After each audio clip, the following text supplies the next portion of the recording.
네, 정치 인사이드 오늘은 신진욱 중앙대 사회학과 교수와 함께합니다. 어서 오세요. 네, 안녕하세요. 반갑습니다. 네, 오늘은 좀 세계 정치에 부는 극우와 바람에 대해서 좀 다뤄보려고 하는데요. 네네. 저희가 저는 일요일에도 잠깐 짚은 바가 있었는데 사실 프랑스 총선 1차 투표에서 이러다가 극우가 일당되는 거 아니냐라고 막 전 세계가 걱정을 했었는데 네. 그나마 2차 투표에서 다행히 네. 그건 아닌 걸로 나왔는데 네.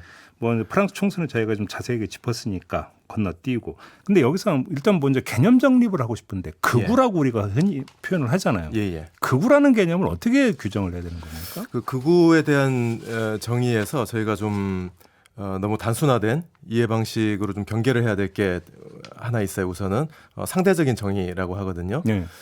어떤 그런 정당 체제나 내지는 이념적인 스펙트럼에서 극단에 있는 거를 극단주의다. 그렇죠. 이렇게 보는 경향이 있죠. 그러면 어떤 문제가 생기냐면 지금 경우처럼 극우라고 사람들이 부르는 그런 성향의 정당들이 선거를 했는데 40%를 얻었어요. 네. 그럼 극단이 아니잖아요. 그렇죠. 예, 상대적으로만 보면은 이게 설명이 안 되는 거고요. 그렇네. 네. 네. 그리고 또 학자 중에서 이걸 강력하게 주장을 해서 많이 이제 언급이 된 게 있는데 극단주의하고 극단적이라는 거를 우리가 착각을 하게 되면 극우다 하면은 보수나 우파가 좀 더 과격해지면 그게 극단주의다. 이렇게 맞아요. 그렇게 이해하는 연장선상에 있는 걸로 생각을 할 수가 있다는 거예요. 맞아요. 그러면 그거의 어떤 심각성을 우리가 전혀 이해를 못할 수가 있다는 거죠. 그래서 학계에서 일반적으로 지금 받아들여지는 극단주의의 정의는 우리 현대 사회에서 보편적으로 받아들여져 온 그런 가치나 사고 방식 네. 이런 것들을 공격하거나 훼손하는 그렇죠. 어떤 근본을 건드리는 거죠. 그렇죠. 그리고 정치적으로 본다면은 우리 민주적인 내지는 이제 헌법적인 그런 제도나 기관들의 정당성을 자꾸 이렇게 갉아먹는 거예요. 예, 이런 것들이 극단주의라고 언급이 되는데 그렇게 보면은 원론적으로는 극좌 극우가 다 가능한데요. 그렇죠. 예, 근데 현실에서는 70년대에 극좌 문제가 심각했었어요. 세계적으로. 네. 저희 뭐 적군파 뭐 이런 거 얘기하지 않습니까? 아, 오랜만에 들어보네요. 그렇죠. 네, 정말 오랜만인 것이 80년대 이후로는 쭉 주되게는 대부분의 나라에서는 극우가 문제가 그렇죠. 되고 있습니다. 사실 극우만 아니라 극좌도 있었으니까 네네. 극단주의라고 표현하는 게 맞겠네요. 기본적으로는 그렇죠. 그렇죠. 네. 근데 지금 현실적으로 정치적으로는 극우가 문제가 되고 있는 거죠. 지금 교수님이 말씀하시는 이제 극단주의를 규정하는 이제 가장 기본이 민주주의 가치를 인정하느냐 부정하느냐. 네. 여기서 이제 민주주의 가치라고 하는 것이 무엇이냐에 있어서 이제 제가 주워들은 얘기로는 이런 얘기를 하더라고요. 민주주의라고 하는 것은 공동체의 다양한 구성원들에 의해서 운영되는 것인데 네. 그 민주주의를 운영하는 다양한 구성원 가운데 특정 집단을 배제하고 존재를 부정했을 때 네네. 그 자체가 민주주의의 가치를 부정하는 것이고 그게 곧 극단주의다. 네. 이렇게 그러니까 저는 그렇게 이해는 맞습니까? 네, 그 개념적으로는 그렇게 이해를 할 수가 있고요. 조금 더 넓혀서 보자면 기본적으로 저희가 어떤 보편적인 자유라고 얘기를 하죠. 그렇죠. 그리고 뭐 평등, 또 기본권, 네. 또 사회권 이런 것들이 저희 헌법에 다 규정이 돼 있지 않습니까? 네네네. 그런 것들이. 그러니까 네. 이게 현대의 지난 한 300년 동안의 합의라고 할 수가 있는데 민주주의에 대한 그렇죠. 그런 부분에서 그런 가치들의 어떤 부분을 계속 공격을 하는 거예요. 그러니까 상대화시키는 거죠. 민주주의를 구성하는 다양한 집단 중에 특정 집단에게 기본권 부여하는 것을 반대를 그렇죠. 한다든지. 저 집단은 그걸 그렇죠. 부여를 안 해도 된다. 내지는 그 자격이 없다. 그러니까 반이민자 같은 경우도 반이민주의도 이제 그런 경우로 해당이 될 수가 있는 거죠. 맞습니다. 이 나라에 따라서요. 그렇죠. 어떤 나라에서는 이민자에 대해서 그렇게 공격을 하고요. 그렇죠. 어떤 나라에서는 성소수자에 그렇죠. 대해서 또 어떤 나라에서는 낙태권을 주장하는 여성들은 권리를 보장받을 수 없다라든지 그렇죠. 나라마다 굉장히 다른 공격의 대상이 있는 거죠. 그렇죠. 네. 근데 여기서 이제 보통 이제 민주주의를 운영하는 다양한 주체, 여기서 이제 공동체 개념은 이제 보통 국가라는 개념을 많이, 그러니까 국민이라는 개념을 많이 쓰겠지만 네네. 민주주의 이론에서 국민이 아니잖아요, 사실은. 그렇죠. 뭐 국민일 수도 있지만 뭐 시민, 그렇죠. 뭐 등등의 다르게 불릴 수가 있겠죠. 아무튼 뭐 거기까지는 네. 뭐 됐고. 근데 지금 말씀하신 부분에서 지금 어떤 곰곰이 생각해보면 모순이 있어요. 뭐냐면 민주주의적인 가치를 자꾸 공격을 하는 집단을 극우라고 이야기를 하는데 그 집단이 지금 민주적인 선거에서 제1당이 되곤 한단 말이에요. 네. 모순이잖아요. 네. 그게 지금 2000년대 들어서 세계적으로 극우가 놀라운 정치적인 성공을 거둔 가장 핵심적인 배경이라고 할 수가 있어요. 뭐냐면 8, 90년대까지만 하더라도 네. 극우라고 하면은 일종의 사회 범죄 집단 취급을 받았고요. 그리고 선거를 하면은 한 1, 2% 정도 받았어요. 네. 근데 2000년대 들어서면서 이 사람들이 전략의 유연화를 합니다. 그래서 우리는 민주주의를 부정한 사람들이 아니야. 그래서 뭐 진정한 민주주의를 주장을 하기도 하고요. 그래서 이 민주적인 선거의 룰이라든지 이런 것들을 수용을 하면서 그렇죠. 그 안에서 극우적인 행위나 담론들을 사이사이에 유포를 하는 방식인 거죠. 민주주의 절차에는 참여하는데 내용적으로 민주주의 가치를 부정하는. 네. 네. 그런데 이제 지금 말씀하신 대로 그러면 예를 들어서 유럽으로 한정을 한다면 극우 정당이 약진하는 주된 어떤 그 배경에는 역시 이민자 문제가 있다 이렇게 봐야 되는 겁니까? 이민자 문제가 하나의 중요한 원인이죠. 예. 근데 그 이전에 조금 더 저변에 있는 구조적인 배경을 생각을 해본다면 경제적인 문제가 있어요. 그렇죠. 네, 경제적인 불안정 또 불평등 이런 것들이 점점 확산이 되면서 사회에 점점 많은 사람들이 기존의 정당들이나 제도들에 대한 신뢰 이런 게 떨어지는 거거든요. 네. 그래서 이게 좀 길게 보자면은 저희 뭐 80년대 이때부터 복지국가의 그런 합의 같은 것들이 뭐 신자유주의 이런 얘기 하지 않습니까? 뭐 동료를 한다 이런 얘기를 했는데 유럽의 경우에 가장 결정적으로는 저희 그 알고 있는 2009년 세계 경제 위기에서 시작이 돼서 2011년에 남유럽 경제 위기 그렇죠. 그리고 그리스. 유로화의 치명적인 위기가 있지 않습니까? 그게 결정적인 전환점이 됩니다. 네, 그 이후로 유럽의 많은 나라들이 경제적인 어려움을 겪게 되는데 그 배경, 그 문제를 잘 해결을 못한 거죠. 기존의 중도 보수, 네. 중도 진보 정당들이 계속 그 문제를 잘 해결을 못하고 있는 그런 맥락 위에서 이제 이주나 지금 말씀하신 난민 문제가 엎치게 된 거예요. 네, 그래서 그 문제도 오래됐죠. 사실 이민의 역사는 뭐 수십 년 된 역사이기도 한데 그것도 결정적인 전환점이 거의 비슷한 시기입니다. 그 이유가 있는 거예요. 지금 그거 이렇게 참고를 하는 것이 가장 중요하게는 2011년 아랍의 봄 기억하시죠? 그러면서 난민이 많이 발생했어요. 예. 2010년 11년 아랍의 봄에 이런 민주화 운동이 확산이 되면서 오래된 독재 정권이 흔들렸는데 그러고 나서 우리나라 경우처럼 민주적인 체제로 넘어간 것이 아니라 장기적인 내전 상태로 간 나라들이 생기는 거죠. 대표적인 게 시리아 같은 나라죠. 그렇죠. 네, 이런 나라에서 내전이 10년 이상 이렇게 지속이 되면서 그 난민들이 유럽으로 계속 유입이 되는 거예요. 네, 그래서 그 난민을 수용을 하면서 이제 국내적으로 여러 문제가 거기에 연결이 된 거죠. 지금 먹고 살기도 너무 힘든데 지금 뭐 못 보던 사람들이 와가지고 치안에 대한 두려움이 생기고 그리고 우리 복지도 힘든데 우리가 낸 세금을 난민한테까지 주느냐. 그렇죠. 예, 이런 내적인 불만이 커지게 된 배경이 있습니다. 근데 좀 하나 평소 궁금했던 게 있는데 트럼프가 1차 그 집권을 했을 때 그 러스트벨트를 이제 지역 기반으로 여기서 결국은 결정적으로 승패가 갈렸다고 다들 이야기하잖아요. 그렇습니다. 네네. 한마디로는 러스트벨트라는 게 이제 쇠락한 공업지대. 그래서 이제 어떤 불안정한 상태에 내몰려버린 노동자 밀집 지역이잖아요. 근데 프랑스로 가면 르펜 분야가 이끌고 있는 그 국민전선인가요? 네, 국민연합이요. 국민연합. 여기도 보면은 그 프랑스 북동부 그러니까 쇠락한 공업 지역을 기반으로 한다는 분석이 있었거든요. 그러면 역시 마찬가지 지금 그 양상이 나타나고 있는데 이걸 어떻게 해석을 해야 되는 걸까요? 이게 유럽에서도 비슷한 맥락이 있어요. 말씀하신 것처럼. 독일, 미국 경우에 가장 핵심적인 트럼프 지지층이 백인 노동자층이다. 그렇죠. 이렇게 얘기를 하죠. 더 좁힌다면 백인 남성 노동자층 이렇게 얘기를 하는데 유럽의 경우에도 이게 상당히 역설적으로 들리는데요. 극우다 하면 우파다 하면 기본적으로 노동자에 반대하는 이렇게 우리가 생각을 하지 않습니까? 그런데 지지 기반이 프랑스도 그렇고요. 독일의 극우 정당인 독일을 위한 대안이라는 정당이 있어요. 그 정당의 경우에도 상당수 노동계급 내지는 동독 지역의 저소득층 이런 쪽이 중요한 기반이 되고 있다는 분석이 있거든요. 그래서 이게 아까 좀 전에 저희 말씀을 나눴던 점점 힘들어지는 경제 문제가 있지 않습니까? 결국은 노동자의 어떤 그 불안정한 어떤 삶의 불안정성이 그렇죠. 그대로 네, 그 문제를 기존의 중도 보수 정당도 네. 그리고 좌파 정당도 문제를 해결을 못 해주니까 이 문제를 단박에 해결해 주겠다고 네.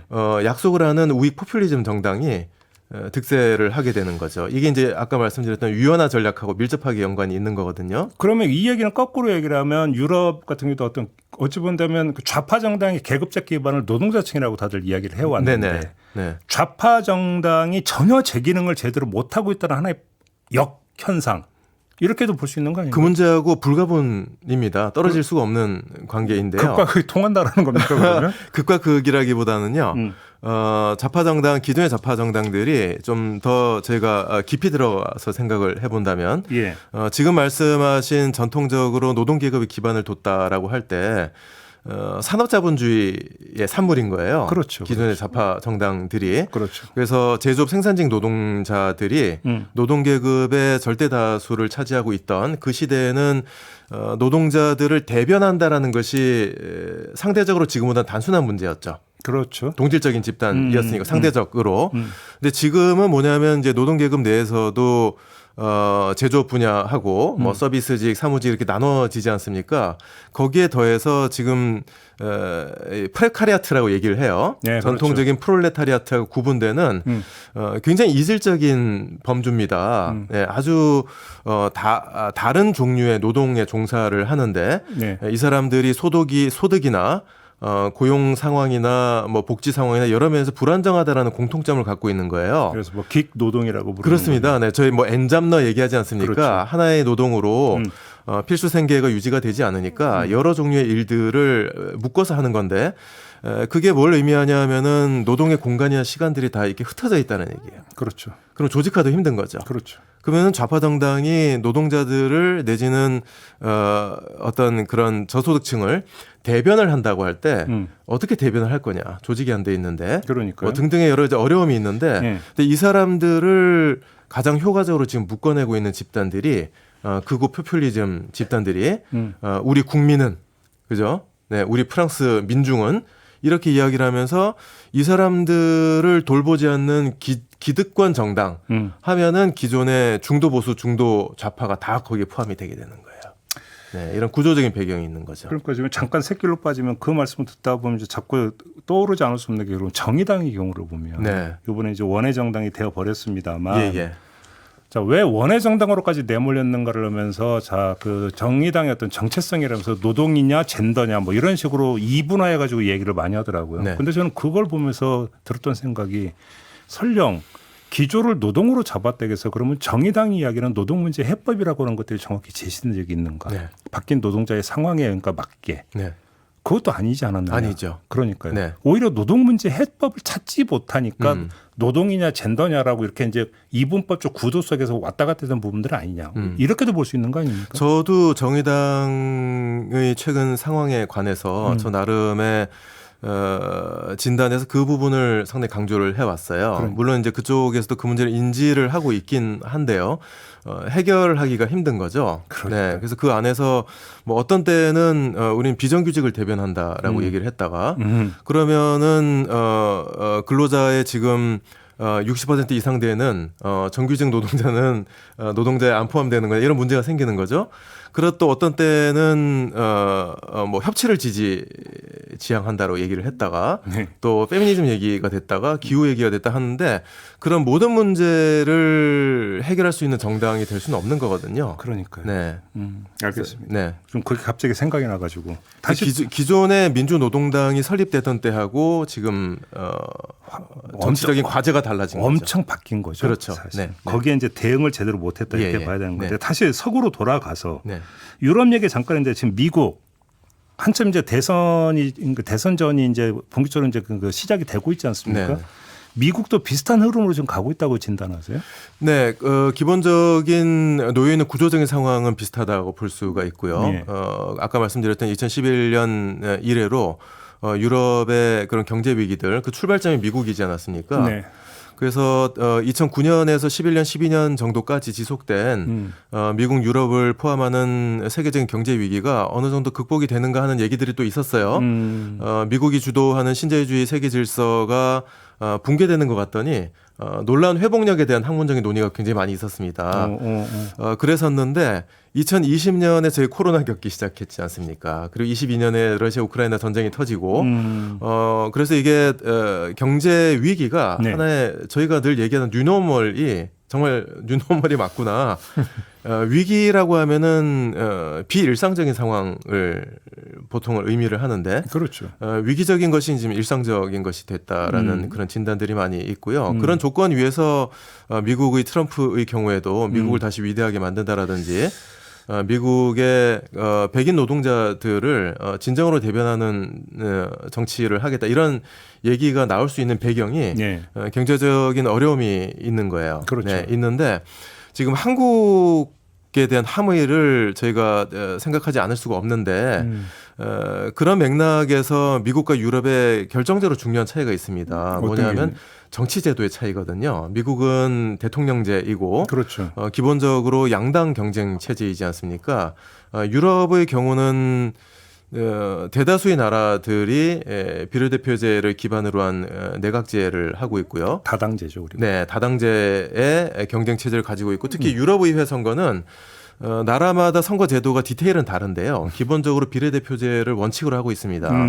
네, 그래서 미국하고 다른 정치 체제이기 때문에 네. 저희가 최근 그 유럽 의회 선거에서 지금 극우 그룹을 그러니까 나라마다 정당이 다르지 않습니까? 그러니까 유럽 의회에서는 그룹을 형성을 해요. 그래서 대표적인 한 4, 5개 정도 그룹이 있는데 네. 거기에 지금까지도 1, 2위 그룹은 중도 보수와 중도 좌파 그룹이에요. 예. 근데 점점 더 위축이 되고 있고요. 이번 2024년 유럽의회 선거를 통해서 극우 그룹이 제3그룹으로 부상을 했습니다. 그리고 녹색당 그룹은 매우 약화가 됐어요. 그래서 앞으로 유럽연합 차원의 그 유러피안 그린딜 같은 거 있지 않습니까?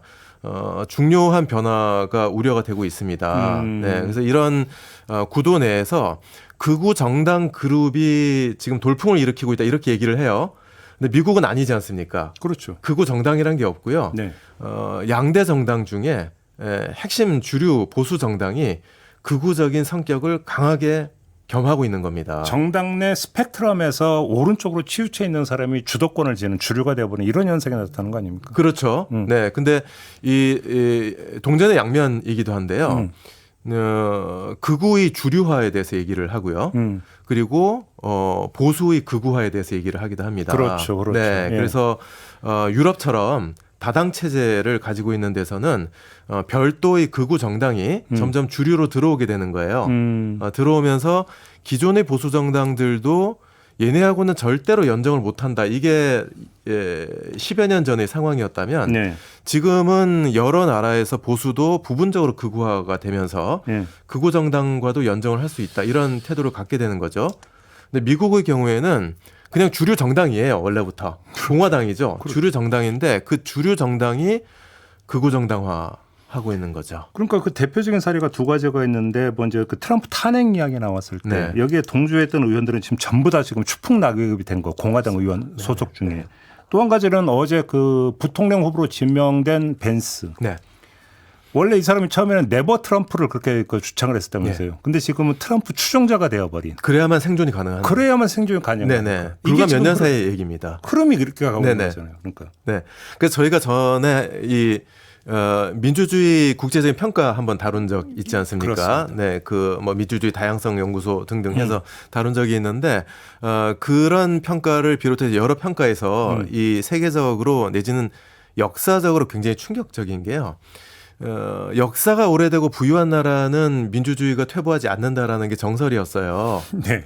그리고 그런 연구들의 그 분석을 보면 분석상으로 문제가 없습니다. 그게 맞는 얘기였어요. 실제로 역사적으로. 근데 2016년 트럼프 집권과 더불어서 이 250년 된 룰이 깨졌습니다. 아, 그게 그 산증인이 트럼프인가요? 네, 저희가 프랑스 대혁명이 민주주의 출발점이라고 생각을 하기도 하는데 네. 사실 미국 독립혁명이 프랑스 대혁명이 앞섰어요.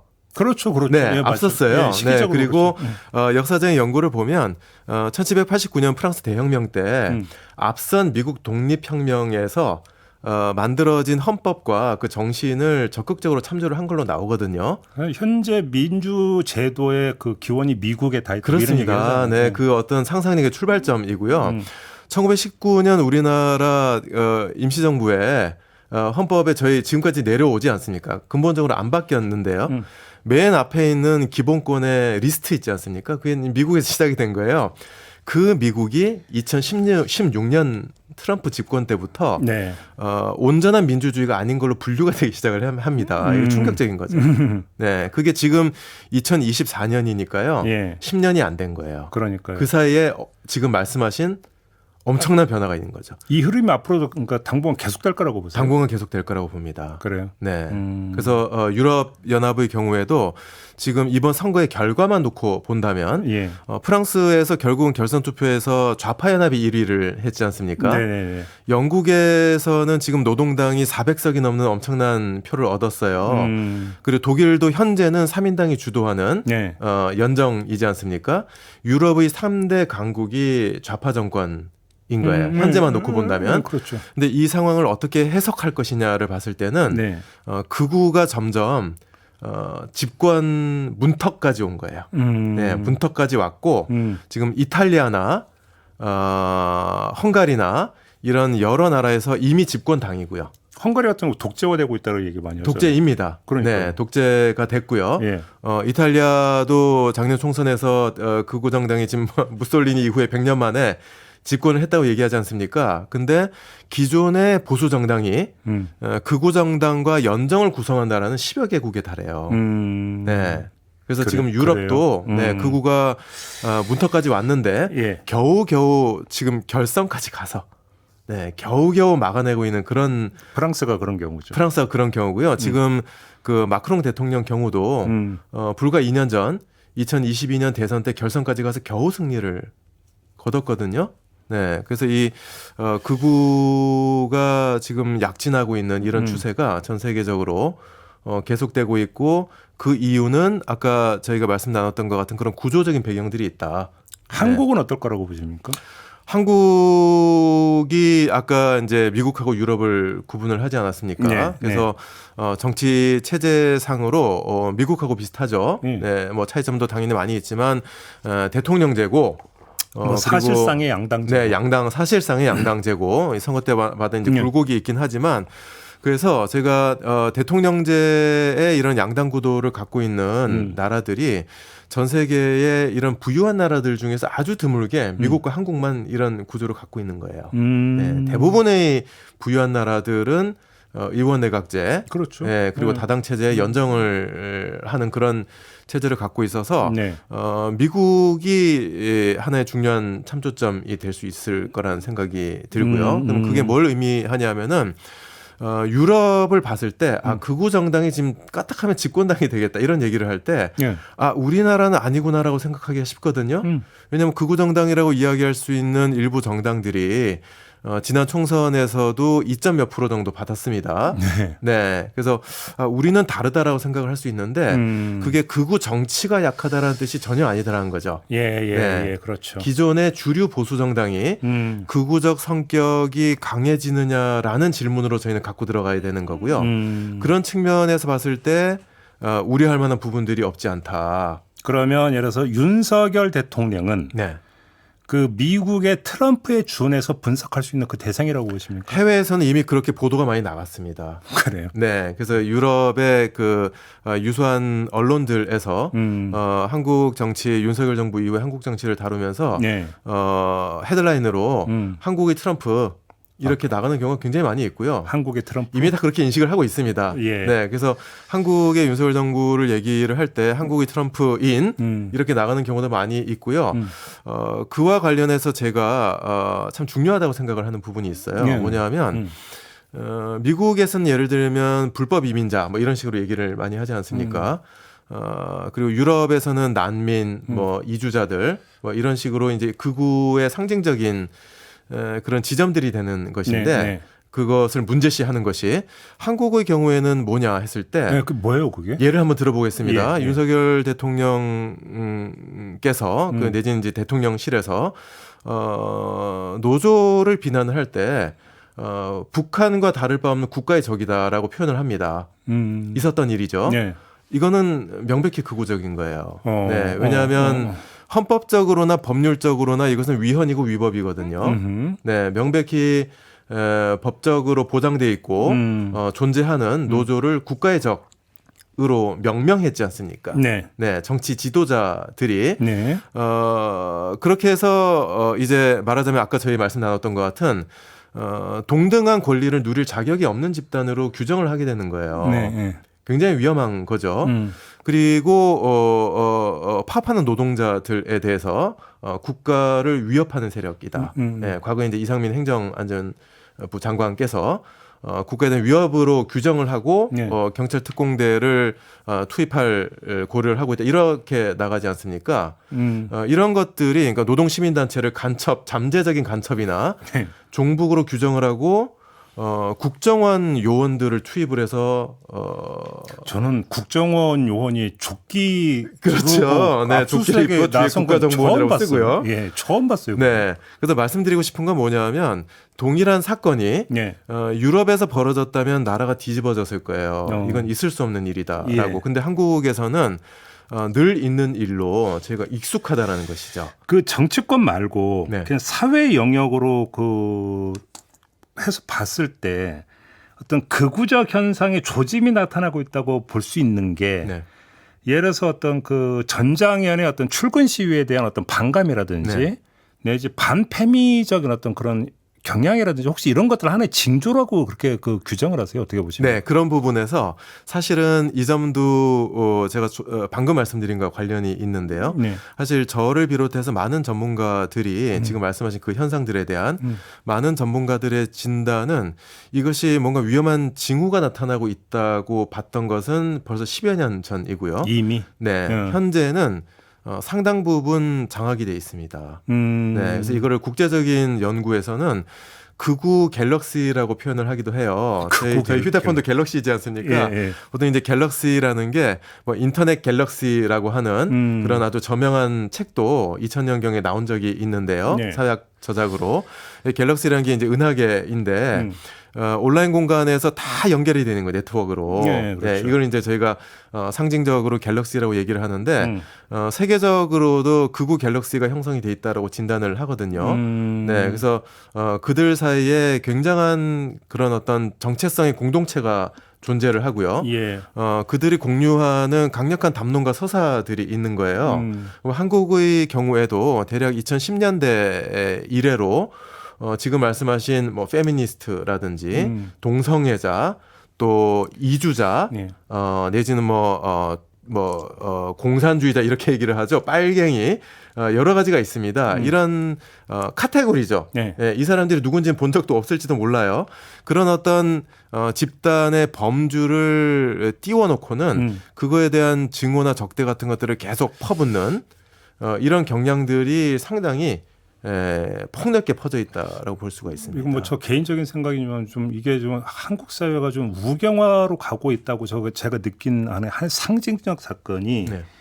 차별금지법을 제정하라고 했는데 뭐 국민의힘은 둘째치고 민주당에서도 그러니까 지금 뒷걸음질을 치고 있잖아요. 그렇죠. 되게 미온적인 네. 부분들. 왜냐하면 이게 표 떨어지는 소리가 들리기 때문에 그런 거 아니겠습니까? 적극적으로 나서면 이게 지금 도대체 뭘 상징하고 있는 거냐? 네. 우경화밖에는 설명할 수 있는 틀이 없는 그렇죠. 거예요. 강력한 위협이 되고 있는 거죠. 그렇죠. 네. 그리고 그것이 산술적인 다수는 아닐 수도 있어요. 네. 네, 저희가 서베이 같은 걸 해봤을 때 네. 이처럼 극우적인 성향을 가진 사람들이 한국인의 다수냐? 전혀 아닙니다. 네. 네, 다수는 오히려 진보화되는 경향이 있어요. 네, 그래서 오히려? 네, 진보화되는 경향이 이건 분명합니다. 그래서 예. 이 총선을 하면 민주당이 계속 승리를 하는 게요. 예. 어떤 그 좀 더 급진적인 자본주의에 반대하거나 이런 급진적인 성향은 과거에 비해서 줄어들었다고 볼 수도 있지만 네. 전반적으로 좀 중도 진보적인 이런 성향은 세대적인 측면도 있고요. 네. 네, 젊은 세대가 이제 많아질수록 커갈수록 그런 성향이 다수가 되어 가는데 산술적으로는 다수가 아니라 할지라도 이런 극우적인 경향을 가진 집단들이 굉장히 결집돼 있고요. 네. 능동적이고요. 이른바 조직화되어 있다. 네, 조직화돼 있고 열성적입니다. 네, 그래서 어떤 이슈가 발생했을 때 다수의 사람들이 이런 극우적인 목소리에 반대를 한다 할지라도 네. 자기 목소리를 내는 것을 두려워하는 상황이에요. 그렇죠, 그렇죠. 네. 그래서 이런 상황에 이런 미디어의 변화, 그리고 그런 미디어를 동원해서 극우적인 행위자들이 결집된 효과적인 행동을 할 수 있는 능력이 과거 어느 때보다도 고양돼 있는 상태다 이렇게 볼 수가 있습니다. 이제 유튜브에서 이제 뭔가 좀 아주 미화해서 톡 쏘는 네, 주장. 그렇죠. 그건 극단적일수록 톡 쏘는 맛은 있죠. 네, 이런 것들이 어떤 기승을 부리는 현상하고 연결이 된다고 봐야 예, 되겠죠. 그것을 정치인들이 두려워하는 것이고. 근데 하여간 대한민국 정치에서 극우는 사실은 오랫동안 대한민국 정치를 지배해 왔잖아요, 사실은. 그게 출발점입니다. 사실은. 네. 그러니까 더 이상 경험하고 싶지 않거든요. 네네. 뭘 경계해야 된다고 생각하십니까? 아까 저희가 유럽하고 미국을 비교를 해봤을 때는 네. 한국이 미국과 같은 대통령제 양당 체제에서 주류 정당이 극우화되는 것을 경계해야 되는 그런 특성을 갖고 있다는 말씀을 일단 드렸어요. 결국 정당의 역할이 중요하죠. 정당이 중요하고요. 주류 정당이 아주 중요한 거고요. 그렇죠. 거기에 이제 마지막으로 한 가지만 지금 말씀하신 그 문제와 관련해서 한 가지만 이제 미국하고도 구분이 되는 점을 말씀을 드리자면 우리가 극우다라고 얘기했을 때 아까 저희가 정의되는 몇 가지가 있지 않습니까? 네네. 한국은 수십 년의 극우 독재를 겪은 거예요. 그러니까요. 그렇죠. 네, 평등하지 않았고요. 자유가 없었던 거고 인권이 부정됐고요. 그냥 나라의 정치 체제 자체가 극우 정치 체제였기 때문에 네. 지금은 정치 체제상으로 민주화가 됐지만 저희가 경계하고 잊지 않아야 될 부분은 뭐냐면 그 극우 독재의 수십 년의 역사 동안 우리 사회의 저변에 아주 거대하게 가라앉아 있는 극우적인 구조가 있다는 겁니다. 사람들의 예. 사고방식, 잠재의식 속에 네, 있겠죠. 사고방식과 행동의 패턴들 그리고 어떤 언어들이 있지 않습니까? 네. 저희가 빨갱이라고 얘기할 때 사실은 빨갱이라는 말이 누구 어떤 정치인의 입에서 나오기만 해도 전 국민이 충격을 받아야 되는데 우린 너무 많이 들었어요. 네, 그리고 어제 저희 그 국민의힘 토론회 이런 데서도 봤던 것처럼 낙태나 내지는 동성혼 이런 것들이 뭔가 자연스러운 질서에 어긋나는 범죄다, 죄악이다 이런 얘기들이 네. 정치인의 입에서 나오면 유럽 같으면은 나라가 뒤집어집니다.